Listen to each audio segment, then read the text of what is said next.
So ఈరోజు మనం PCOD ఉన్నా కూడా ఎంతవరకు న్యాచురల్గా ప్రెగ్నెన్సీ వచ్చే అవకాశాలు ఉన్నాయి, అసలు పీసీఓడిలో న్యాచురల్ ప్రెగ్నెన్సీ సక్సెస్ రేట్స్ తగ్గడానికి రీజన్స్ ఏంటి అనేది డిస్కస్ చేద్దాం. Hi everyone, this is doctor Harika, fertility specialist, 49 hospital, Secunderabad branch. So జనరల్గా మనకి నార్మల్గా 1 ఇయర్లో చూసుకున్నట్టయితే 12 మంత్స్ ఉంటాయి. సో జనరల్గా నార్మల్గా లేడీస్కి ఈచ్ మంత్ అంటే పీరియడ్స్ రెగ్యులర్గా ఉన్న వాళ్ళకి, అంటే నెలసరి కరెక్ట్గా ఉన్న వాళ్ళకి ఈచ్ మంత్ వాళ్ళకి ఎగ్ అనేది డెవలప్ అవుతుంది, విడుదలవుతుంది. సో అలా చూసుకున్నట్టయితే 1 ఇయర్లో వాళ్ళకి 12 టైమ్స్ పీరియడ్స్ వస్తాయి. అండ్ ఈచ్ మంత్ మనకి ఎగ్ డెవలప్ అయి విడుదలైనప్పుడు ప్రెగ్నెన్సీ వచ్చే అవకాశాలు కూడా ఉంటాయి అన్నమాట. అంటే 1 ఇయర్లో చూసుకుంటున్నప్పుడు మనకి ఈచ్ మంత్ ప్రెగ్నెన్సీ వచ్చే అవకాశాలు ఉంటాయి. అంటే 1 ఇయర్లో చూసుకున్నట్టయితే 12 టైమ్స్ ప్రెగ్నెన్సీ వచ్చే అవకాశాలు ఉంటాయి. But coming to PCOD women, ఈ పీసీఓడితో సఫర్ అవుతున్న ఉమెన్కి ఏం జరుగుతుంది అంటే, చాలామంది పీరియడ్స్ అనేటివి ఇర్రెగ్యులర్గా ఉంటాయి. కొంతమందికి 2 మంత్స్కి ఒకసారి, కొంతమందికి 3 మంత్స్కి ఒకసారి, మరి కొంతమందికి ఓన్లీ టాబ్లెట్స్ వేసుకుంటేనే పీరియడ్స్ వస్తూ ఉంటాయి అన్నమాట. అంటే వీళ్ళ దాంట్లో మెయిన్ ప్రాబ్లం ఏంటి అంటే ఎగ్ డెవలప్మెంట్ అండ్ అలాగే ఎగ్ విడుదల అవ్వడం అన్నమాట. సో కొన్ని అంటే ఏంటి, 1 ఇయర్లో చూసుకున్నట్టయితే వాళ్ళకి మెన్సెస్ అంటే నెలసరి అనేది కొంతమందికి 6 సార్లు రావడం, కొంతమందికి 4 టైమ్స్ రావడం అలా ఉంటుందన్నమాట. సో దీని పరంగా చూసుకున్నట్టయితే సహజంగా వచ్చే ప్రెగ్నెన్సీ అనేది ఆటోమేటిక్గా మనకి 50% అనేది తగ్గింది. అండ్ ఇంకొకటి, దీన్ని ఓవర్కమ్ చేయడానికి ఏం చేయాలి? సో ఇక్కడ మెయిన్ ప్రాబ్లం మనకి ఎగ్ డెవలప్మెంట్, ఎగ్ విడుదల అవ్వడం. సో దానికి మనం ఏం చేస్తామంటే, సో లేడీస్కి, పీసీఓడితో సఫర్ అవుతున్న లేడీస్కి మనం యూజువల్గా ఎగ్ డెవలప్మెంట్కి సంబంధించిన ట్యాబ్లెట్స్ అలాగే ఇంజెక్షన్స్ ఇవ్వడం జరుగుతుంది. సో దీనివల్ల వాళ్ళకి ఎగ్ అనేది కరెక్ట్గా డెవలప్ అవుతుంది అండ్ అలాగే కూడా కరెక్ట్గా రిలీజ్ అవుతుంది. సో ఈచ్ మంత్ అనేది వాళ్ళకి పీరియడ్ అనేది, నెలసరి అనేది కరెక్ట్గా ఉంటుంది అండ్ ప్రెగ్నెన్సీ వచ్చే అవకాశాలు కూడా డెఫినెట్గా ఉంటుంది. అండ్ వన్ మోర్ రీజన్ ఏంటి అంటే, పీసీఓడిలో కూడా న్యాచురల్ ప్రెగ్నెన్సీ తగ్గడానికి ఒక్కసారి మనం ఎగ్ డెవలప్మెంట్కి మందులు ఇచ్చినా, ఎగ్ రిలీజ్ అవ్వడానికి మందులు ఇచ్చినా కూడా జనరల్గా ఏంటి, ఎగ్ రిలీజ్ అయిన తర్వాత మనకి ట్యూబ్లోకి వస్తుంది.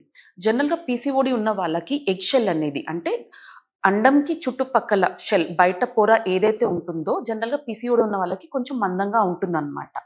సో ఈ మందంగా ఉన్నప్పుడు ఏమవుతుంది, స్పర్మ్ అనేది లోపలికి వెళ్ళకపోవచ్చు. సో ఎగ్ స్పర్మ్ కలయిక లేనప్పుడు మనకి బేబీ అనేది ఫామ్ అవ్వదు అండ్ ఆటోమేటిక్గా న్యాచురల్ ప్రెగ్నెన్సీ అనేది తక్కువగా ఉంటుంది. బట్ ఈ పీసీఓడి వాళ్ళ దాంట్లో ఇంకొక మెయిన్ రీజన్ ఏంటి అంటే వెయిట్ ఇష్యూస్.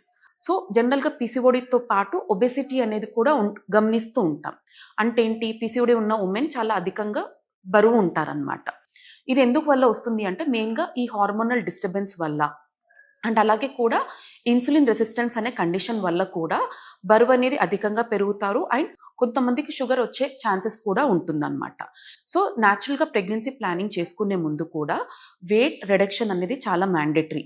సో బరువు కనుక నార్మల్ వెయిట్కి వచ్చినట్టయితే అండ్ అలాగే కూడా షుగర్ లెవెల్స్ ఇన్ కేస్ అధికంగా ఉన్నప్పుడు షుగర్ లెవెల్స్ కూడా తగ్గించినట్టయితే అండ్ అలాగే కూడా వాళ్ళు రొటీన్ లైఫ్ స్టైల్ మోడిఫికేషన్స్ అంటే డైట్ మీద కాన్సన్ట్రేట్ చేయడం, పీసీఓడికి సంబంధించిన యోగా, ఎక్సర్సైజ్ చేయడం వల్ల బరువు అనేది తగ్గుతారు, హార్మోనల్ డిస్టర్బెన్స్ అనేది కరెక్ట్ అవుతుంది అండ్ కొన్నిసార్లు వాళ్ళకి న్యాచురల్గా కూడా ఎగ్ డెవలప్మెంట్ అనేది జరుగుతుంది.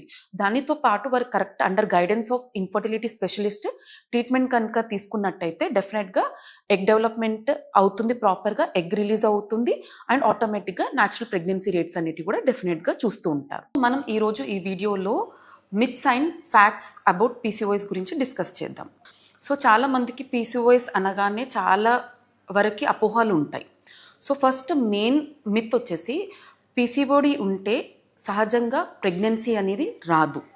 సో చాలామంది పేషెంట్స్ వస్తూ ఉంటారు. సో మ్యారేజ్ అయ్యి 3 ఇయర్స్ ఆర్ 5 ఇయర్స్, సో వచ్చినప్పుడు చెప్పేది ఒకటే రీజన్ చెప్తారు, పీసీఓడి ఉంది అందుకే ప్రెగ్నెన్సీ రావట్లేదు అని చెప్పేసి. బట్ ఫ్యాక్ట్ ఏంటి అంటే, వాస్తవం ఏంటి అంటే, పీసీఓడి ఉన్నా కూడా సహజంగా ప్రెగ్నెన్సీ వచ్చే అవకాశాలు డెఫినెట్గా ఉంటాయి. సో పీసీఓడిలో ప్రెగ్నెన్సీ వచ్చే అవకాశాలు న్యాచురల్గా కొంచెం తక్కువ ఉంటాయి. బట్ రాదు ప్రెగ్నెన్సీ న్యాచురల్గా అనేది ఎవరూ చెప్పరు. సో దీనికి మెయిన్ రీజన్ ఏంటి అంటే, పీసీఓడి అంటే ఏంటి, గర్భసంచి పక్కన అండాశయంలో నీటి బుడగలు ఉండడం. సో జనరల్గా నార్మల్ లేడీస్కి వాళ్ళకి ఈచ్ సైడ్ ఒక 10 ఎగ్స్ అట్లా ఉన్నట్టయితే వీళ్ళకి అధికంగా ఎగ్స్ ఉంటాయి అన్నమాట. అంటే ఒక్కొక్క ఓవరీలో 20 ఎగ్స్ అనేటివి చూస్తూ ఉంటాం. సో దీనివల్ల ఏమవుతుంది, పీసీఓడి వాళ్ళకి హార్మోనల్ డిస్టర్బెన్స్ అనేది ఉంటుంది. మెయిన్గా ఎల్హెచ్ హార్మోన్ అనేది అధికంగా ఉంటుంది. సో ఈ ఎల్హెచ్ హార్మోన్ ఎక్కువగా ఉన్నప్పుడు ఎగ్ డెవలప్మెంట్ అనేది ప్రాపర్గా జరగదు. సో జనరల్గా ఎగ్ డెవలప్మెంట్ ప్రాపర్గా జరగనప్పుడు, అంటే ఎగ్ అనేది సరిగ్గా పెరగనప్పుడు అండ్ అలాగే సరిగ్గా విడుదల అవ్వనప్పుడు మనకి ప్రెగ్నెన్సీ అనేది రాదు. సో ఈ పీసీఓడి వాళ్ళకి కూడా ఎగ్ డెవలప్మెంట్ అవ్వకుండా అండ్ పీరియడ్స్ అనేటివి కూడా డిలే అవ్వడం, ప్రెగ్నెన్సీ అనేది డిలే అవ్వడం అనేది జరుగుతూ ఉంటుంది. సో కొన్నిసార్లు కొంతమందికి 2 మంత్స్కి ఒకసారి లేదా 3 మంత్స్కి ఒకసారి, మరి ఇంకొంతమందికి ఓన్లీ ట్యాబ్లెట్స్ వేసుకుంటేనే పీరియడ్ రావడం, ఇలాంటివన్నీ చూస్తూ ఉంటాం. సో దీనికి ఏం చేస్తాం, మనకి నార్మల్గా ఎగ్ డెవలప్మెంట్ ప్రాబ్లం ఉంది కాబట్టి మనం ఎగ్ డెవలప్మెంట్కి సంబంధించిన ట్రీట్మెంట్ అనేది ఇవ్వచ్చు. అంటే ఎగ్ డెవలప్మెంట్కి కొన్ని ట్యాబ్లెట్స్ కానివ్వండి, ఇంజెక్షన్స్ కానివ్వండి, అలాంటివి పెడితే ఎగ్ డెవలప్మెంట్ అనేది అవుతుంది అండ్ అలాగే కూడా ఎగ్ విడుదల అనేది అవుతుంది. సో దీనివల్ల సహజంగా ప్రెగ్నెన్సీ వచ్చే అవకాశాలు అనేటివి డెఫినెట్గా ఉంటుందన్నమాట. సెకండ్ మెయిన్ మిత్ వచ్చేసి, అంటే సెకండ్ మెయిన్ అపోహ వచ్చేసి, పీసీఓడి అంటే ఓన్లీ గైనిక్ ప్రాబ్లం అని అనుకుంటారనమాట. బట్ యాక్చువల్ మనకి ఫ్యాక్ట్ విషయానికి వస్తే ఏంటి అంటే, ఈ పీసీఓడి వల్ల ఉన్న వాళ్ళకి చాలామంది ఉమెన్ కంప్లైంట్ చేసేది ఏంటి, పీసీఓడితో బాధపడుతున్న వాళ్ళు ఫస్ట్ ప్రాబ్లం వచ్చేసి మెన్సెస్ అనేది కరెక్ట్గా లేకపోవడం, అంటే నెలసరి అనేది కరెక్ట్ టైంకి రాకపోవడం. సెకండ్ వచ్చేసి ఇన్ఫర్టిలిటీ ఇష్యూ, అంటే ప్రెగ్నెన్సీకి సంబంధించిన ఇష్యూస్, సహజంగా ప్రెగ్నెన్సీ రాకపోవడం అనేటివి. చాలామందికి ఇది ఒక్కటే ప్రాబ్లం అనుకుంటారు, కానీ తెలియని విషయం ఏంటి అంటే పీసీఓడి అనేది ఒక metabolic disorder and hormonal disorder. అంటే ఏంటి, పీసీఓడితో బాధపడుతున్న ఉమెన్కి ఎట్ లేటర్ ఏజ్, అంటే లేట్ 35 ఇయర్స్, అంటే 35 ఇయర్స్ దాటిన తర్వాత ఆర్ 40 ఇయర్స్ వచ్చే టైంకి వాళ్ళకి జనరల్గా ఏంటి అంటే కొన్ని సమస్యలు అనేవి బయటపడుతూ ఉంటాయన్నమాట. ఫస్ట్ వచ్చేసి ఒబెసిటీ, అంటే అధికంగా బరువు ఉండడం. సెకండ్ వచ్చేసి డిస్లిపిడిమియా అంటారు, అంటే కొలెస్ట్రాల్ లెవెల్స్ అనేటివి అధికంగా ఉండడం. అండ్ ఇంకొకటి ఏంటి అంటే ఇన్సులిన్ రెసిస్టెన్స్ అనేది ఉంటుందన్నమాట. ఈ ఇన్సులిన్ రెసిస్టెన్స్ వల్ల ఏమవుతుంది అంటే షుగర్ లెవెల్స్ అనేటివి అధికంగా పెరుగుతుంది. దీనివల్లనే వాళ్ళకి డయాబెటీస్ వచ్చే అవకాశాలు అనేది కూడా ఉంటుంది. అండ్ అలాగే కూడా లేటర్ ఏజ్లో వాళ్ళకి హార్ట్ రిస్క్, అంటే హార్ట్కి సంబంధించిన ప్రాబ్లమ్స్ వచ్చే అవకాశాలు కూడా ఎక్కువగా ఉంటుందన్నమాట.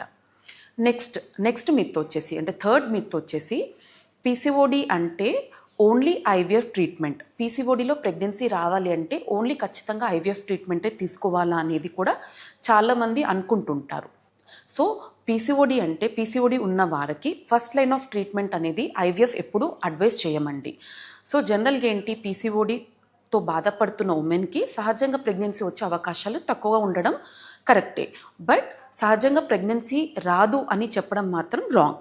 సో ఎందుకు అంటే వీళ్ళకి ఫస్ట్ పీసీఓడి ఉన్న వాళ్ళకి హస్బెండ్ ఫ్యాక్టర్, అంటే మేల్ ఫ్యాక్టర్ రూల్ అవుట్ చేసుకుంటాం. ఒకళ్ళ హస్బెండ్ కౌంట్ కనుక నార్మల్ ఉన్నట్టయితే అండ్ వైఫ్కి సంబంధించిన కొన్ని టెస్ట్ లైక్ ట్యూబ్ టెస్ట్ ఇవన్నీ కనుక నార్మల్ ఉన్నట్టయితే మనకి ప్రెగ్నెన్సీ అనేది సహజంగా ప్రెగ్నెన్సీ రావడానికి ట్రీట్మెంట్ స్టార్ట్ చేస్తాం.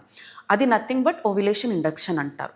దీంట్లో ఏంటి, మనం ఎగ్ డెవలప్మెంట్కి సంబంధించిన టాబ్లెట్స్, ఇంజెక్షన్స్ ఇవ్వడం జరుగుతుంది. అలాగే ఎగ్ విడుదల అవ్వడానికి కూడా ఇంజెక్షన్ ఇవ్వడం జరుగుతుంది.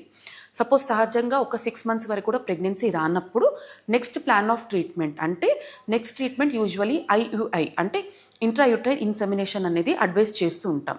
ఇన్ కేస్ న్యాచురల్గా కానీ ఐయుఐ పద్ధతి కానీ ప్రెగ్నెన్సీ రాకపోతే అప్పుడు థర్డ్ లైన్ ఆఫ్ ట్రీట్మెంట్గా మనం ఐవీఎఫ్ అనేది సజెస్ట్ చేస్తూ ఉంటాం అన్నమాట.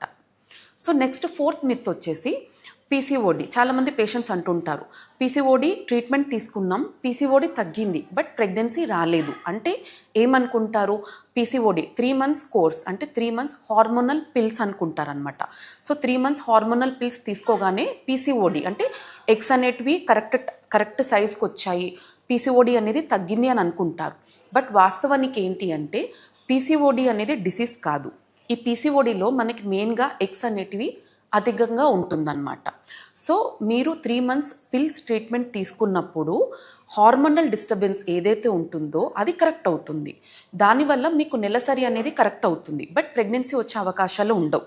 ఈ పిల్స్ వల్ల మనకి ఎగ్ అనేది సప్రెస్ అవుతుంది, ఎగ్ అనేది డెవలప్మెంట్ ఉండదు, కాబట్టి మనకి ప్రెగ్నెన్సీ రాదు. బట్ ఈ హార్మోనల్ డిస్టర్బెన్స్ కరెక్షన్ వల్ల మనకి పీరియడ్ అనేది కరెక్ట్గా వస్తుంది. సో జనరల్గా బయట గైనకాలజిస్ట్ 3 మంత్స్ వరకు ట్రీట్మెంట్, పిల్స్ ట్రీట్మెంట్ అనేది అడ్వైస్ చేస్తూ ఉంటారు. సో లేడీస్ ఈ 3 మంత్స్ ట్రీట్మెంట్ తీసుకుంటున్నప్పుడు 3 మంత్స్ ట్రీట్మెంట్లో 3 మంత్స్ రెగ్యులర్గా పీరియడ్ వస్తుంది. బట్ వన్స్ మీరు ఆ ట్రీట్మెంట్ స్టాప్ చేశాక మళ్ళీ పీరియడ్స్ అనేటివి ఇరెగ్యులర్ అవ్వడం స్టార్ట్ అవుతుంది. సో వాళ్ళు ఏమనుకుంటారు, పీసీఓడి తగ్గిపోయింది అనుకుంటారు. బట్ వాస్తవానికి ఏంటి, పీసీఓడి అనేది తగ్గదు. మీరు పుట్టకతోనే అంటే లైక్ బర్త్ ఉన్నప్పుడు ఎన్ని ఎగ్స్, పర్టికులర్ ఎగ్స్తోని పుడతారనమాట. So over a period of age అంటే వయసు పెరిగే కొద్దీ ఎగ్ కౌంట్ అనేది తగ్గుతూ ఉంటుంది. ఆ పిల్స్ 3 మంత్స్ ట్రీట్మెంట్ తీసుకున్నంత మాత్రాన ఎగ్ కౌంట్ అనేది తగ్గదు, పీసీఓడి అనేది పోదు. బట్ ఆ 3 మంత్స్ మాత్రమే సైకిల్ అనేది రెగ్యులర్ అవుతూ ఉంటుందన్నమాట. సో నెక్స్ట్ ఇంకొకటి మెయిన్ థింగ్ ఏంటి అంటే, సో ఈ పీసీఓడి మనకు already all myths and facts గురించి మాట్లాడుకున్నాం. సో పీసీఓడి ఉన్న వాళ్ళకి చిన్న చిన్న కొన్ని లైఫ్ స్టైల్ మోడిఫికేషన్స్ చేసుకున్నట్టయితే సహజంగా ప్రెగ్నెన్సీ వచ్చే అవకాశాలు అనేటివి డెఫినెట్గా ఉంటాయండి. సో జనరల్గా ఏంటి అంటే పీసీఓడికి సంబంధించిన యోగా అండ్ ఒకవేళ అధికంగా బరువు ఉన్నట్టయితే వెయిట్ లాస్ అవ్వడం ఇలా చేసినప్పుడు, అండ్ అలాగే కూడా ఎక్కువ డిలే చేసుకోకుండా ప్రెగ్నెన్సీ ప్లానింగ్ చేస్తున్నప్పుడు త్వరగా గైనకాలజిస్ట్ని కానీ ఇన్ఫర్టిలిటీ స్పెషలిస్ట్ని కానీ కలిసినట్టయితే ఎగ్ డెవలప్మెంట్కి ట్రీట్మెంట్ కనుక కరెక్ట్ టైంలో తీసుకొని కరెక్ట్గా డాక్టర్స్ చెప్పిన ఇన్స్ట్రక్షన్స్ ఫాలో అయినట్టయితే త్వరగా టైం వేస్ట్ కాకుండా న్యాచురల్గా ప్రెగ్నెన్సీ వచ్చే అవకాశాలు అనేటివి డెఫినెట్గా ఉంటుంది. Thank you.